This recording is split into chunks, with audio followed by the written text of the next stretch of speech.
Hi! ఓ పక్కన కవిత గారు తిహార్ జైల్‌లో కూర్చొనుంటే, ఇక్కడొచ్చేసి రేవంత్ రెడ్డి గారు సంచలన నిజాలైతే బయట పెడుతున్నారు.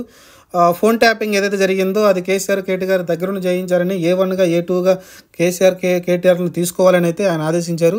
కానీ దీంట్లో ఎంతవరకు వాస్తవం ఉంది, ఏంటనేది నిజాలనేది విచారణ జరిగిన తర్వాత బయటకొస్తుంది. ఎందుకంటే ఫోన్ ట్యాపింగ్ అనేది చాలా క్రైమ్ అన్నమాట.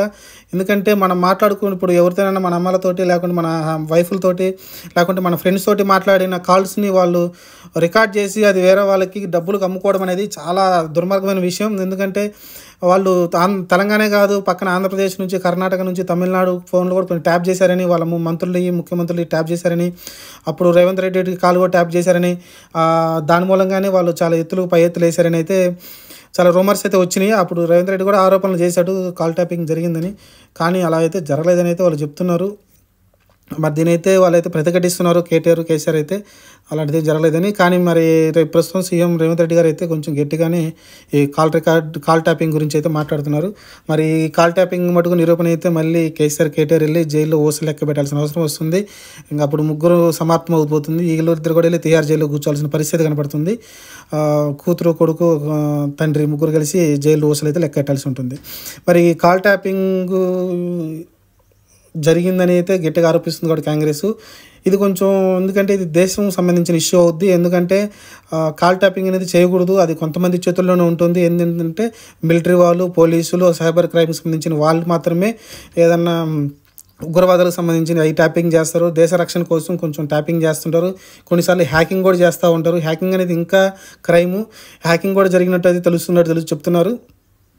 అది కూడా ఇజ్రాయెల్కి సంబంధించిన సాఫ్ట్వేర్తో ఉపయోగించినట్టు అయితే చెప్తున్నారు. మరి ఇది ఎంతవరకు నిజం అనేది తెలియదు. కానీ ఇది హ్యాకింగ్ అనేది, ట్యాపింగ్ అనేది, హ్యాకింగ్ కన్నా కూడా హ్యాకింగ్ చాలా నేరం, ట్యాపింగ్ కూడా చాలా పెద్ద నేరం. ఎందుకంటే కాల్ రికార్డ్స్ తీసుకోవడం అనేది చాలా భయంకరమైన నేరం కిందకు వస్తుంది. అది ఖచ్చితంగా జైలు శిక్షలు కూడా చాలా కఠినంగా ఉంటాయి. మరి అలాంటిది మరి చేశారో లేదో నిరూపణ అయితే కావాల్సి ఉంటుంది. మరి చూద్దాం. మరి రేవంత్ రెడ్డి అయితే మరి అలాంటిది ఉండుంటే ఇమ్మీడియట్గా అయితే రియాక్షన్ ఇచ్చి ఇమ్మీడియట్గా అయితే వాళ్ళని అయితే జైలు పంపిస్తాడు, అరెస్ట్ చేయించి. ఎందుకంటే ఇప్పుడు కరెక్ట్గా ఎంపీ సీట్ల సిచ్యువేషన్ కాబట్టి మంచి ఛాన్స్ ఉంటుంది. వాళ్ళు తప్పు చేశారని నిరూపించి ఇమ్మీడియట్గా అయితే జైలు వేపిస్తాడు. నాకు తెలిసి స్టార్టింగ్ ఏదైతే ఆరోపణలు వచ్చిన తర్వాత పెద్దగా అయితే కాంగ్రెస్ నుంచి అయితే దాని గురించి సైలెంట్ అయినట్టు తెలుస్తుంది. పెద్దగా అయితే దాని గురించి అయితే మాట్లాడలేదు. కొంచెం నిరసించిపోయినట్టుంది కాంగ్రెస్, రేవంత్ రెడ్డి గారు అయితే. మరి ఆరోపణలో మరి నిజాలు లేవేమో, లేకుంటే బలమైన సాక్ష్యాలు దొరకలేదేమో వాళ్ళకి. అందుకని కొంచెం సైలెంట్ అయినట్టు తెలుస్తుంది. మరి బలమైన సాక్ష్యాలు దొరికితే రేవంత్ రెడ్డి అయితే వదలడు. ఖచ్చితంగా కేసీఆర్ని, కేటీఆర్ని అయితే జైలుకు పంపిస్తాడు. ఇది మరి ప్రస్తుతానికి. అలానే సమంత మీద కూడా కొన్ని విషయాలు బయటకు వచ్చినాయి. సమంత నా చేతి విడిపోవడానికి కూడా ఈ కాల్ ట్యాపింగే అనేది కొన్ని రూమర్స్ వస్తున్నాయి. మరి అది ఎంతవరకు నిజమో తెలియదు. ఎందుకంటే వాళ్ళు చాలామంది హీరోలతోటి పనిచేసింది సమంత. అలానే చాలామంది హీరోయిన్లతోటి నాగ చైతన్య పనిచేశాడు. వాళ్ళు మాట్లాడుకున్న కాల్ రికార్డ్స్ బయటకు వచ్చాయంటే కొంపలైతే మునుగుతాయి. ఎందుకంటే చాలామందితో డేటింగ్లో అవన్నీ చేస్తారు కాబట్టి, బయటకు వెళ్ళి తిరుగుతుంటారు కాబట్టి కొంచెం అవన్నీ చాలా గుప్తంగా ఉంచుకోవడం మంచిది. మరి చూద్దాం. మరి ఈ వాస్తవాలు ఎంతవరకు బయటకు వస్తాయో చూద్దాం.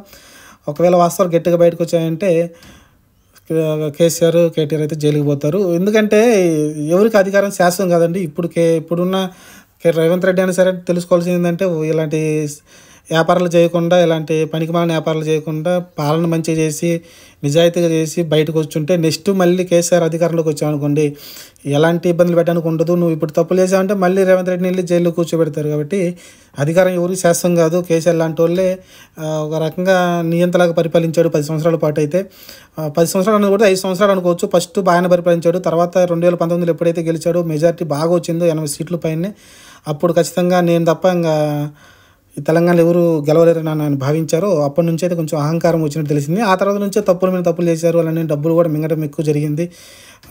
అది ఓవరాల్గా జరిగింది. అది ప్రస్తుతానికైతే మరి చూడాలి. ఇది నిజ నిరూపణ చేయాల్సిన అవసరం అయితే రేవంత్ రెడ్డి పైన ఉంటుంది. మరి చూద్దాం ఏం జరగబోతుందో.